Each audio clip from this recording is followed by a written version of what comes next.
Hey, what's up, guys? Going over the German military in World War One. The next two vids are going to be about the warfare going to the heights of elevation and to the depths, uh, and of course dealing with the airships and the U-boats. Two very interesting forms of technology. One was actually a very successful. The other one was highly unsuccessful. The number one reason being, we all know with the Zeppelins, right, the airships, what they used as in order to go up in the air, they used hydrogen, highly flammable hydrogen, as you can see here. It didn't take long for the British to realize, hey, we will shoot holes in the balloons with, you know, the regular bullets or armor piercing bullets, and then we'll have incendiary bullets, and we'll set these poor bastards on fire. And as you can see, obviously, way in the just before the second war, the Hindenburg disaster, you see how quick those things burned up. And accounts of these things, well, it's definitely a dead end, but anyway, we'll get into that. So we got, of course, the man himself, Count Ferdinand Adolf Heinrich von Zeppelin from Württemberg. Now, the idea of the airship, because of the nature of the hydrogen and the nature of what they call here, I didn't even know any of this, right? The German rigid airship. You also had pressure or semi-rigid. Okay, now of course you had balloons. I think you had balloons probably in China, right? But in terms of warfare, you had balloons. In the Civil War, they were observation balloons. I believe these were the right, just balloons, right? So in terms of the airship, the pressure airship is literally a dirigible, steerable balloon. The shape is maintained by gas pressure. So you see that these different kinds, the semi-rigid and the pressure, there has to be constant pressure of gas. Okay, the pressure is lost, the envelope collapses. The rigid airship, however, is a structure that contains gas cells that maintains its shape irrespective of the amount of gas within those cells. Okay. Uh, in order to do this, though, right, because of this and because there were upper limits on the size of the envelope that would be manufactured, rigid airships attain gigantic proportions. I mean, because you see balloons, right? The hot air balloons, whatever. They're kind of tiny. Yeah. These things are literally leviathans, like the description. So, and of course, as they were creating these things, the idea of using these for the military um, was looked into. Right?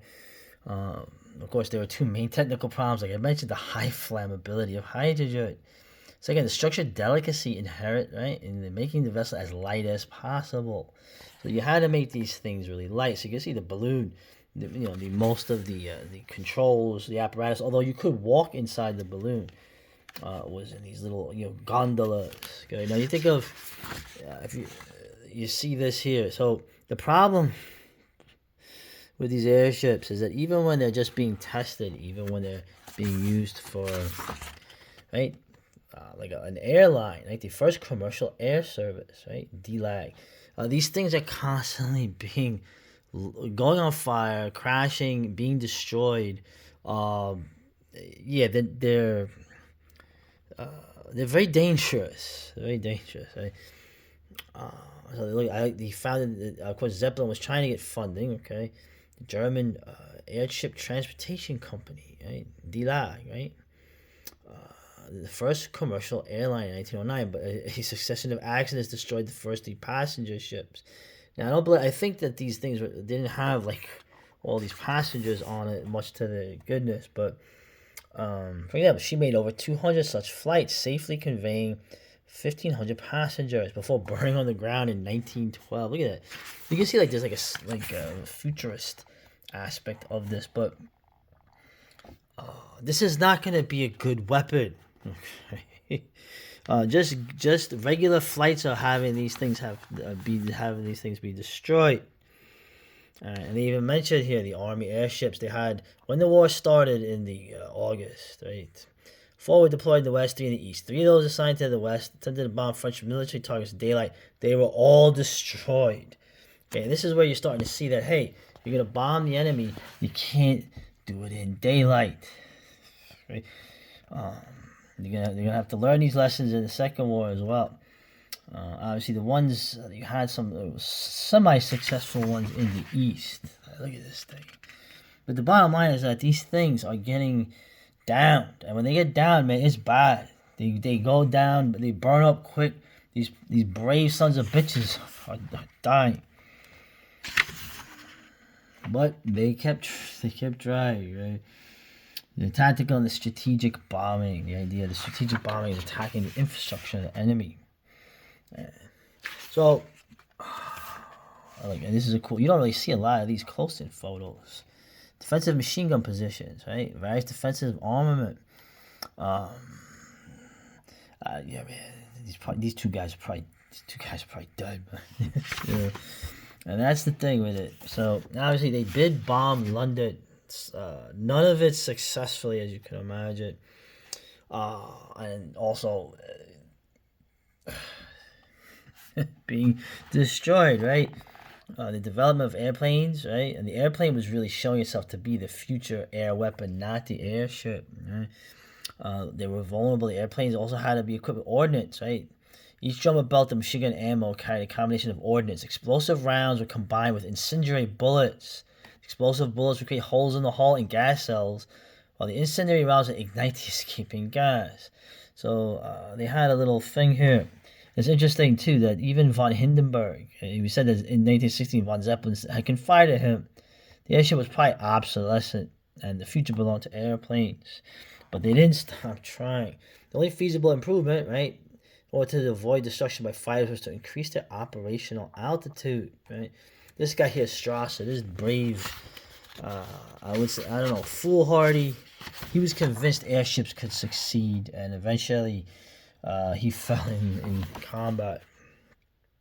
So going up in size, right? This reduction in speed came about because the altitude, right, can be traded off against the weight. It's always the weight, right? So they decide to climb higher. Of course, the higher you go, the less accurate your already not very accurate bombing is. Yeah, none of these were a great success. I mean, they look really cool though, don't they? Of course, they had one here trying to help. Of course, the unbeaten, and then it's a little weird here. General von Lithau-Vorbeck, right, in the East Africa campaign, the Germans were never beaten. After the armistice, they walked out of the jungle and said, "Okay, now we're done." But they can never be tied. They can never be beaten. They actually sent supplies with them in an airship. But at some point, news had reached that Lithau-Vorbeck had been beaten. Well, this didn't happen. This must have been propaganda. But ironically, by going there and all the way back, it was the longest continuous flight of a Zeppelin, 95 hours and 6,800 kilometers. So it was like the longest airship distance ever traveled. So, but anyway, you get the cool paintings. You get to see the pre-war Zeppelins, or these things should really just be for passengers. Then you get the Great War Zeppelins. And once again, the great painted artwork.